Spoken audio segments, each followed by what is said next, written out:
Hi, everyone, and welcome to the first episode of ASMR Immersive Readings with your reader, Kathleen. Today, we're going to be reading the first chapter of Once Upon a Broken Heart by Stephanie Garber. So, if you're doing anything, I'd recommend putting it down and enjoy a fun ASMR immersive read. Let's begin. Chapter 1 The Whisper Gazette. Where will the broken-hearted pray now? By Cutlass Nightlinger. The door to the Prince of Hearts Church has disappeared. Painted the deep blood red of broken hearts, the iconic entry simply vanished from one of the Temple District's most visited churches sometime during the night, leaving behind an impenetrable marble wall. It's now impossible for anyone to enter the church. Evangeline shoved the 2-week-old newsprint into the pocket of her flowered skirt. The door at the end of this decrepit alley was barely taller than she was, and hidden behind a rusted metal grate instead of covered in beautiful blood-red paint. But she would have bet her father's curiosity shop that this was the missing door. Nothing in the Temple District was this unattractive. Every entry here was carved panels, decorative architraves, glass awnings, and gilded keyholes. Her father had been a man of faith, but he used to say that the churches here were like vampires. They weren't meant for worship. They were designed to entice and entrap. But this door was different. This door was just a rough block of wood with a missing handle and chipped white paint. This door did not want to be found. Yet it couldn't hide what it truly was from Evangeline. The jagged shape of it was unmistakable. One side was a sloping curve, the other a serrated slash, forming one half of a broken heart, a symbol of the fated Prince of Hearts. Finally, if hope were a pair of wings, Evangeline's were stretching out behind her, eager to take flight again. After 2 weeks of searching the city of Valinda, she'd found it. When the gossip sheet in her pocket had first announced that the door from the Prince of Hearts Church had gone missing, few imagined it was magic. It was the scandal sheet's first article, and people said it was part of a hoax to sell subscriptions. Doors didn't simply disappear, but Evangeline believed that they could. The story hadn't felt like a gimmick to her. It had felt like a sign, telling her where to search if she was going to save her heart and the boy that it belonged to. She might not have seen much evidence of magic outside of the oddities in her father's curiosity shop, but she had faith it existed. Her father, Maximilian, had always spoken of magic as if it were real, and her mother had been from the magnificent North, where there was no difference between fairy tales and history. All stories are made of both truth and lies, she used to say. What matters is the way that we believe in them. And Evangeline had a gift when it came to believing in things that others considered myths, like the immortal fates. She opened the metal grate. The door itself didn't have a handle, forcing her to wedge her fingers into the tiny space between its jagged edge and the dirty stone wall. The door pinched her fingers, drawing a drop of blood, and she swore she heard its splintered voice say, "Do you know what you're about to step into? Nothing but a heartbreak will come from this." But Evangeline's heart was already broken, and she understood the risks she was taking. She knew the rules for visiting fated churches. Always promise less than you can give, for fates always take more. Do not make bargains with more than one fate, and above all, never fall in love with a fate. There were 16 immortal fates, and they were jealous and possessive beings. Before they had vanished centuries ago, it was said that they ruled over part of the world with magic that was as malevolent as it was marvelous. They never broke a bargain, although they often hurt the people they helped. Yet most people, even if they believed the fates were merely myths, became desperate enough to pray to them at some point. Evangeline had always been curious about their churches, but she'd known enough about the mercurial nature of fates and fated bargains to avoid seeking their places of worship. Until 2 weeks ago, when she'd become one of those desperate people the stories always cautioned about.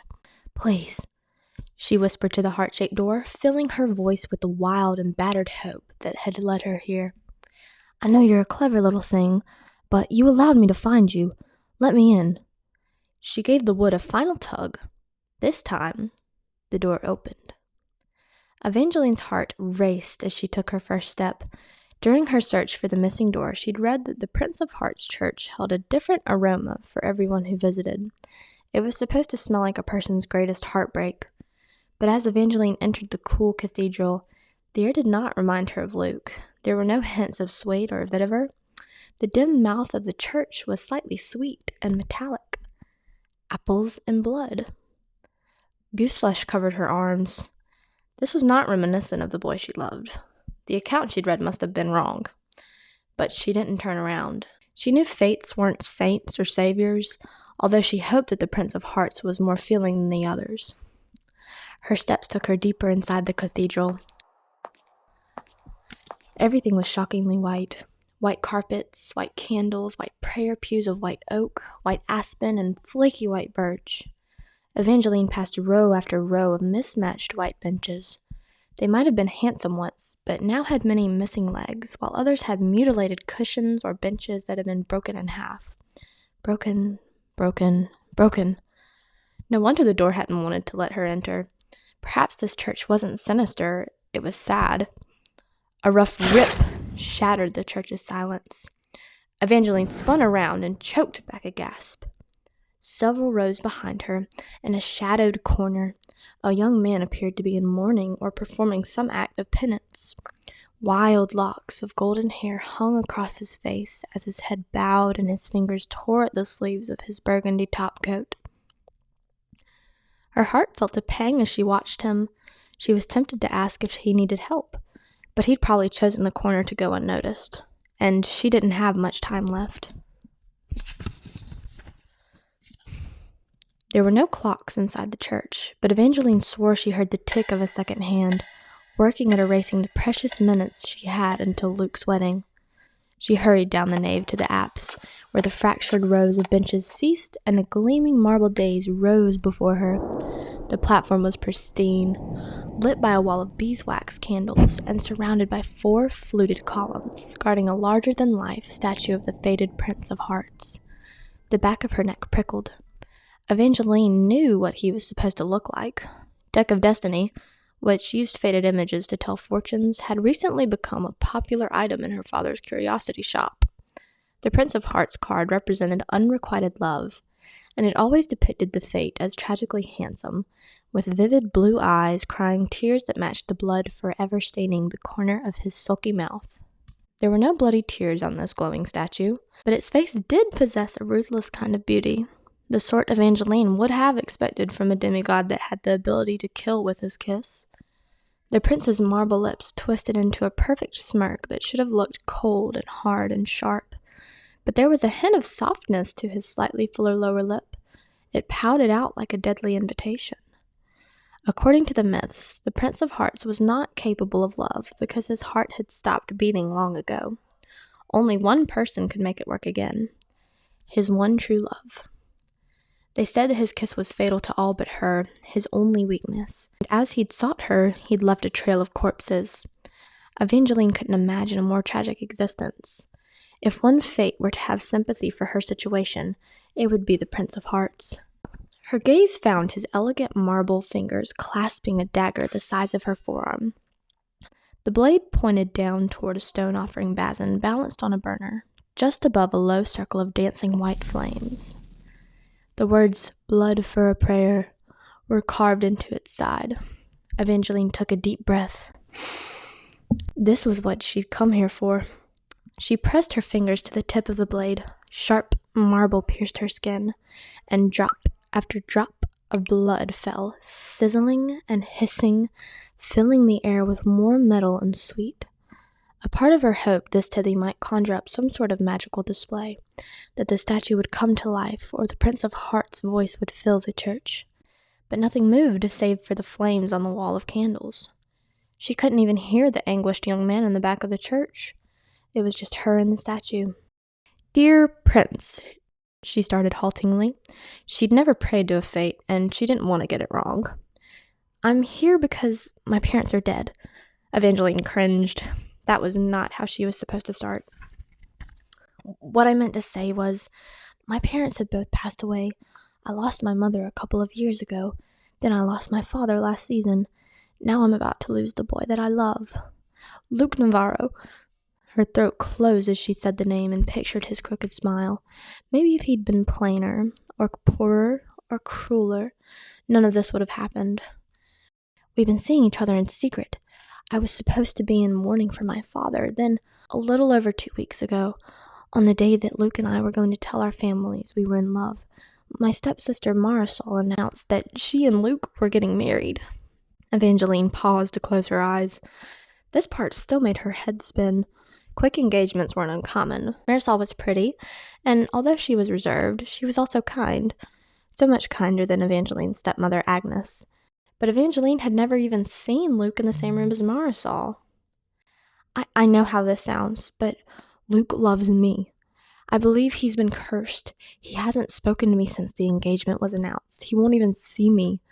I don't know how she did it, but I'm certain this is all my stepmother's doing. Evangeline didn't actually have any proof that Agnes was a witch, and she'd cast a curse on Luke. But Evangeline was certain her stepmother had learned of Evangeline's relationship with Luke, and she'd wanted Luke, and the title he'd someday inherit, for her daughter instead. Agnes has resented me ever since my father died. I've tried talking to Marisol about Luke. Unlike my stepmother, I don't think Marisol would ever intentionally hurt me, but every time I try to open my mouth, the words won't come out, as if they're also cursed, or I'm cursed. So I'm here, begging for your help. The wedding is today, and I need you to stop it. Evangeline opened her eyes. The lifeless statue hadn't changed. She knew statues didn't generally move, yet she couldn't help but think that it should have done something. Shifted or spoken or moved its marble eyes. Please, I know you understand heartbreak. Stop Luke from marrying Marisol. Save my heart from breaking again. Now that was a pathetic speech. 2 slow claps followed the indolent voice, which sounded just a few feet away. Evangeline spun around, all the blood draining from her face. She didn't expect to see him, the young man who'd been tearing his clothes in the back of the church. Although it was difficult to believe that this was the same person. She had thought that the boy was in agony, but he must have ripped away his pain along with the sleeves of his jacket, which now hung in tatters over a striped black and white shirt that was only halfway tucked into his breeches. He sat on the dais steps, lazily leaning against one of the pillars with his long, lean legs stretched out before him. His hair was golden and messy. His 2 bright blue eyes were bloodshot, and his mouth twitched at the corner as if he didn't enjoy much, but he found pleasure in the brief bit of pain he'd just inflicted upon her. He looked bored and rich and cruel. Would you like me to stand up and turn around so that you can take in the rest of me? He taunted. The color instantly returned to Evangeline's cheeks. We're in a church. What does that have to do with anything? In one elegant move, the young man reached into the inner pocket of his ripped burgundy coat, pulled out a pure white apple, and took one bite. Dark red juice dripped from the fruit to his long, pale fingers, and then onto the pristine marble steps. Don't do that! Evangeline hadn't meant to yell. Although she wasn't shy with strangers, she generally avoided quarreling with them. But she couldn't seem to help it with this crass young man. You're being disrespectful. And you're praying to an immortal who kills every girl he kisses. You really think he deserves any reverence? The awful young man punctuated his words with another wide bite of his apple. She tried to ignore him, she really did. But it was like some terrible magic had taken hold of her. Rather than marching off, Evangeline imagined the stranger taking her lips instead of his snack and kissing her with his fruit-sweet mouth until she died in his arms. No. It couldn't be. You're staring again, he purred. Evangeline immediately looked away, turning back to the marble carving. Minutes ago, its lips alone had made her heart race, but now it just seemed like an ordinary statue, lifeless compared to this vicious young man. Personally, I think I'm far more handsome. Suddenly, the young man stood right beside her. Butterflies fluttered to life inside Evangeline's stomach, scared ones, all frantic wings and 2 fast beats, wanting her to get out of there, to run, to flee, but she couldn't look away. This close, he was undeniably attractive and taller than she'd realized. He gave her a real smile, revealing a pair of dimples that briefly made him look more angel than devil.